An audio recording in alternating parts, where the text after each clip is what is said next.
রাস্তার দাবি নিয়ে গ্রাম পঞ্চায়েতে অভিযোগ জানাতে গিয়ে পিতা পুত্রকে ঘাড় ধাক্কা দিয়ে পঞ্চায়েত থেকে বার করে দেওয়ার অভিযোগ উঠেছে হরিশ্চন্দ্রপুর ১ নম্বর ব্লকের তুলসিয়াটা গ্রাম পঞ্চায়েতের সিপিআইএম এর প্রধান সুমা খাতুনের স্বামী নেফাউর রহমান ওরফে দিলরোজের বিরুদ্ধে।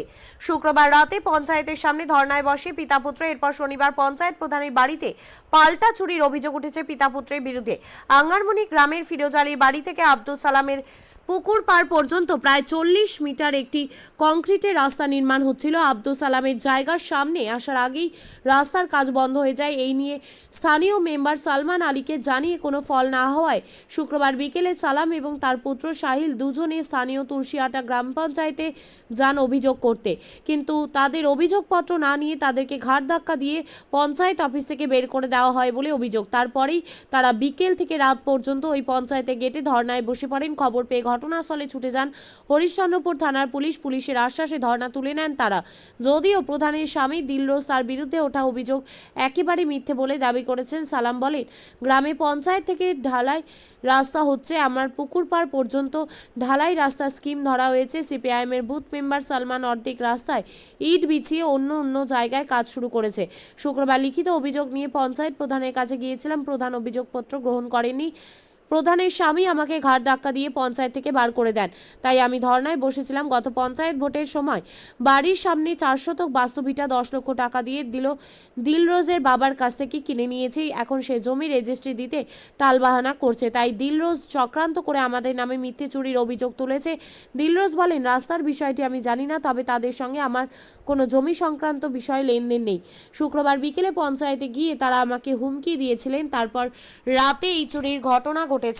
আমার অনুমান তারাই এই চুরির ঘটনায় জড়িত রয়েছে। আমাদেরকে সম্পূর্ণ চক্রান্ত করে আমাদেরকে ফাঁসানো হচ্ছে, নিজে পাওয়ার দেখাচ্ছে প্রধানের। বাস আমার এইটুকুই বক্তব্য যে আমাদেরকে চক্রান্ত করে আমার বাবা আর আমাকে ফাঁসানো হচ্ছে, বাকি কিছু না। ওই কালকের রাগ এখানে আমাদের পর ঝাড়ছে, নিজের একটা যে কোনো ও কিনা ফিল্ম জগৎকে বাস্তব জগতে নিয়ে আসছে। ও বলছে যে ফিল্ম জগৎ এটা, কিন্তু জানি না এটা বাস্তব জগৎ, রিয়েল লাইফ। চাইছি যে আমরা আমি এবং আমার বাবা কালকে 4টার দিকে, বিকাল 4টার দিকে আমরা পঞ্চায়েতের গেটে গিয়েছিলাম। ওখানে গিয়ে ভিতরে ঢুকে প্রধান সাহেবকে আমরা আমাদের কমপ্লেনটা জানিয়েছি এবং রিসিভ কপি চেয়েছিলাম। কিছুক্ষণের মধ্যে বলছে হ্যাঁ রিসিভ কপি দিব, আর কিছুক্ষণের মধ্যে বদলে যাচ্ছে, বলছে আর রিসিভ কপি দেওয়া হবে না, টাইম শেষ হয়ে গেছে। একটু আগে যে লোকটা বললো যে রিসিভ কপি দিব আর এখনই বলছে দিব না। তারপর থেকে আমার বাবা ওখানে ধর্নায় নেমে গেল, বলছে আমরা এখান থেকে যাবো না, রিসিভ কপি না দেওয়া হলে আমরা এখান থেকে সরবো না। তারপরে অনেকক্ষণ ধরে আমরা পঞ্চায়েতের গেটে বাইরে দাঁড়িয়ে বসে আছি, গেটের কাছে অনেকক্ষণ ধরে দাঁড়িয়ে আছি গেটের কাছে। আমার বাবাকে টেনে ঘিসড়ে এনেছে বাইরে গেটের কাছে। কে করেছিল? সেটা দিলরোজই করেছিল। উপস্থিত থাকতে সেখানে প্রধান নিয়ে উপস্থিত ছিল না, তার হাজবেন্ড উপস্থিত ছিল, সেখানে উপস্থিত ছিল। তারপর থেকে আমাদেরকে গেটের কাছে যখন আমার বাবা এলো না, তার নিজের ভাই তাকে ডেকে আনছিল, কিন্তু আমার বাবা বললো যে আমি আসবো না, যে মিডিয়া আসবে, পুলিশ আসবে, সব এখানে আসবে। তারপরে মিডিয়াও এসেছিল, পুলিশ এসেছিল। তারপরে ওখান থেকে পুলিশ এসে আমাদেরকে তদন্ত করে তারপরে আমাদেরকে যে করার করে নিয়ে তারপরে নিয়ে চলে গেল। বলছি বিবাদ কতদিন ধরে চলছিল? বিবাদ কিছুদিন না, আমাদের মেন সমস্যা হচ্ছে এই রোডটা সম্পূর্ণভাবে যাচ্ছে না কেন? যেখানে নকশায় দেওয়া আছে সেই নকশাটা কেন যাবে না ওখানে? এখানে পঞ্চায়েতের রেকর্ড করা জায়গা, কেন আমাদেরকে কেন রাস্তাটা হতে চাইছে না? এই স্কিমটা অন্য জায়গায় করা হচ্ছে। সম্পূর্ণ আমাদেরকে চক্রান্ত করে ফাঁসানো হয়েছে। কাল আমরা রাত্রে ওখান থেকে আসার সময় দিলরোজ আমাদেরকে সরাসরি বলে দিল যে তোমার সাথে এখন আমার পার্সোনাল দুশ্মনী স্টার্ট। সে বলে দিল যে দেখে নিব। তার সঙ্গে আমাদের একটা আগের লেনদেন ছিল যে আমার বাবা তার কাছ থেকে আমার বাড়ির সামনে কিছু অংশ কিনে নিয়েছিল, সেটা 4 শতক 10 লাখ টাকা নিয়ে। সে 10 লাখ টাকা নিয়ে আমরা জমি কিনে কাল আমাদেরকে হুমকি দিয়েছে সে রেজিস্ট্রি দিব না। এবং গতকাল রাত্রে আমাদের চক্রান্ত করে ফাঁসিয়ে সে বলছে নাকি ওর বাড়িতে ঢুকে, যে বাড়িতে উপস্থিত কোনো লোক নাই, সে লোক চাচলে থাকছে, তার বাসিন্দা, আর তার গেটে তালা লাগা আছে। সেই চক্রান্ত ফাঁসিয়ে আমাদেরকে বলছে ফাঁসানোর জন্য যে সে আমরা নাকি ওই চুরি করেছি, ফাইল চুরি করে এনেছি, সোনা চুরি করে এনেছি। আদৌ আমরা কিছু করিনি। ওই বাড়ি থেকে তারা কেউ থাকতো? হ্যাঁ থাকতো। ওই বাড়িতে বর্তমান যায় ওর বাবা, ফ্যামিলি সব চাচলে আছে। এবার যদি ওই কাউকে দায়িত্ব দিয়ে যায় তাহলে অন্য কারো দায়িত্বে আছে ওই বাড়িটা, কিন্তু আমরা সেটা আর বলতে পারবো না স্যার। কিন্তু চক্রান্ত করে ফাঁসানো হচ্ছে আমাদের। মানে আমি ওদের প্রধানের ইনচার্জে ছিল, ও তো এখন ফেসে যাচ্ছে কিনা বাঁচার জন্য আমাকে ফাঁসাচ্ছে এখন। না ভোটের সময় কি আপনি কোনো জমি? না আমি কোনো ওদের সাথে ঝগড়া নেই। না ভোটের সময় কি কোনো জমির টাকা লেনদেন হয়েছিল আপনার? হ্যাঁ হয়েছিল। কত টাকা দিয়েছিলেন? 10 লাখ। ও নিজেই স্বীকার করে। কিসের জন্য টাকা দিয়েছিলেন? জমি কিনেছিলাম। তো জমিটা আপনার দখলে আছে? আমার দখলে আছে। আবার হুমকি দিল তো তুমি এখান থেকে না গেলে তোমাকে জমি দিব না। 10 লক্ষ টাকা কাকে দিয়েছিলেন আপনি? আপনি ওর বাবা ওকেও দিয়েছি। মানে দিলরোজকে দিয়েছিলেন? দিলরোজকে কিছু দিয়েছি, ওর বাবা। কোন জমিটার বাবু? আমার জমিটা ওখানে আছে, মানে এখন ইট পড়ছে। কার কাছ থেকে জমিটা কিনেছিলেন আপনি? ওর বাবার কাছ থেকে দাম ধরেছিল। তো এখন জমি দিতে চাইছেন? এখন দিতে চাইছে না, এখন ইট আনছি। এই তারপরে প্রধানের স্ত্রী ছিল না, প্রধান ছিল, এ ছিল রোজ দিল রোজ। আমরা 4টার সময় অঞ্চলে গেলাম, একটা স্লিপ দরখাস্ত জমা দিতে। অঞ্চল খোলা আছে, আমি বলছি এটা রিসিভ দাও। আগে কাগজটা প্রথমে প্রধানের হাতে রেখেছিলাম। প্রধান বললে পূর্ব দিক রুমে যাও। ওর কাছে গেলাম, ও বলল বিচের রুমে যাও। বিচের রুমে কাগজটা নিয়ে আসলাম, এসে ওকে কাগজ দিলাম। ও বলছে কি, আমি যাহা এখন নিলাম। ও উঠে প্রধানের কাছে এলো, আবার এসে কি বললো না বললো আমরা বাইরে আছি। তারপরে যে বলছে হবে না, হবে না। তখন আমরা- আপনি কি অভিযোগ নিয়ে গেছিলেন? এই রাস্তাটাই নেই, কি ছিল রাস্তায় কি রাস্তার অভিযোগটা সমস্যা? ছিল? এই রাস্তাটার সমস্যা আছে। এই রাস্তাটা এখান থেকে ওখান পর্যন্ত রেকর্ড আছে। কি আছে? এখান থেকে ওই এই লাস্ট। তারপরে তারপরে আমি যখন ইট বিছালো এখানে প্রথম দিন, এ ছিল, এ ছিল কি নাম? সুলতান আলী। হুম। আমি বলছি সুলতান, রাস্তাটা তো শেষ সীমানাতে হবার কথা, তো এখান থেকে হচ্ছে কেন? তো ও বললে আর জায়গা নাই। তো আমি বলছি যে একদিন সময় নয়, আমি রাস্তাটা মেপে দিব। তো হঠাৎ আমি বললাম তো কোথায় আমিন বাবু, তাহলে একটু খেয়ে দিয়ে 3টার সময় আমি আমিনের কাছে গেলাম। আমিন, ওর যেহেতু একদিন সময় নিয়েছি, তো একদিনে তো আমাকে নাপতেই হবে। আমিন আলো, আমার ভাই আর লালু, এই দুজনে মাপতে দিল না। প্রধান মেম্বার আছে এখানে, সব মেম্বার। এই রাস্তা নিয়ে কি গন্ডগোল? হ্যাঁ, এই রাস্তা নিয়ে যখন নাপতে দিলাম, তার রাস্তাটা তার আগা পারবে না। ও দিলরোজ কি এই কারণেই কি মানে গন্ডগোল না, লেগেছিল? দিলরোজ এখানে আসেনি। আচ্ছা, কেন মিথ্যা কথা বলে? তো কালকে পঞ্চায়েতে গেছিলেন? কালকে গেছিলাম। আচ্ছা, রিসিভ করাতেই গেছিলেন? হ্যাঁ, রিসিভ করাতেই খালি গেছিলাম, আমার কিছু না। আচ্ছা। তারপরে আপনি ধর্ণা এখানে বসেছিলেন? ধন্যায় আমি যখন বললাম যে আমাকে রিসিভ না দিলে আমি এখান থেকে যাব না, এটা বেআইনি হচ্ছে। আমি অঞ্চল খোলা আছে, রিসিভ দিবেন না কেন? না হলে রিসিভ না দিলে আপনি ঢালাই করবেন না, রিসিভ দিয়ে আমাকে ঢালাই করবেন, এইটুকু আমি খালি অনুরোধ করতে। তাহলে এখন আপনার ওই প্রধান নেওয়া ছিল না, প্রধান নেওয়া ছিল না বলে দিলরোজ ছিল। হুম। আমি তো ধন্যায় বসলাম, তখন ওখানে আবার মিডিয়া গেল। মিডিয়া গিয়ে আমাকে পুছপাছ করছে, কেন আপনি ঝর্ণায় বসেছেন? আমি খালি স্লিপ একটি রিসিভ কাগজের জন্য ওখানে। না, বলছি যে এখন দিলরোজ যেটা অভিযোগ করছে আপনার বিরুদ্ধে, হ্যাঁ। আপনার বিরুদ্ধে নাকি অভিযোগ করছে যে নাকি আপনি গতকাল রাত সিবিআই বলবে, মানুষ বলবে, আমি কি করে বলতে পারবো? পূর্ণ মিথ্যা। ওনার কাছে যদি কোনো প্রমাণ থাকে তাহলে উনি প্রমাণ করুক। আর আমি প্রমাণ করছি যে আমার সাথে কোনো জমি জমা সংক্রান্ত কোনো লেনদেন নেই, কোনো কিছু নেই। এটাই সত্য। আর যেটা রাস্তা নিয়ে অভিযোগ তুলছেন, তার যে পঞ্চায়েতের রাস্তায় সে ঢালাই না করে অন্য যে রাস্তা করে দিচ্ছেন আপনি আমি এই সংক্রান্ত কোনো অভিযোগ পাইনি, আমি এই সংক্রান্ত কিছু জানি না। তা যেই ঢালাই রাস্তা হচ্ছে ওটা কি পঞ্চায়েতের রাস্তা ঢালাই হচ্ছে?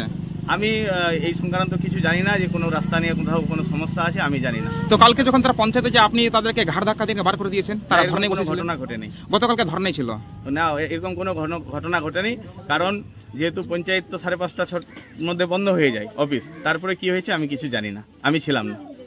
আমি যখন গেটে ছিলাম দাঁড়িয়ে, আমাকে হুমকিমূলক প্রদান করা হয়, তখন আমি ওখান থেকে চলে এসলাম। তারপরে কি হয়েছে আমি জানি না। গতকালকে নাকি আপনার মিসেস ছিল না, আপনি ছিলেন না পঞ্চায়েতে?